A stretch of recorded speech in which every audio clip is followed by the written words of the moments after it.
আসসালামু আলাইকুম। আই তৌসিফ চৌধুরী। ওনারা কোনে কেন আছেন? আশা করি আলহামদুলিল্লাহ ভালো আছেন।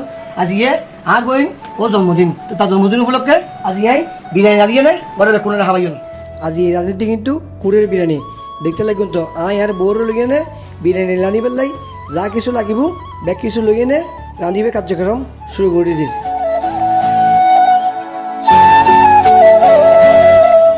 আলহামদুলিল্লাহ মোটামুটি রান্নার হাঁস শুরু করে দিলাম।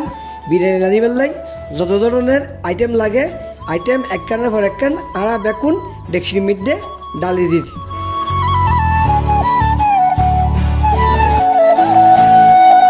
মোটামুটি আইটেম কিন্তু বেকুন দেয়া শেষ। এখন আরা কী করছুম মশলা লাগুন ভালো মতো করিয়ে নে হসাই ফেলাইম। হসাই ফেলানোর পরে আরা দি দিম দে মুরগি কিন্তু সেরকম করিয়ে নে বিরিয়ানি রাঁধি। এখন চলটই আর বউ দুই ফেলার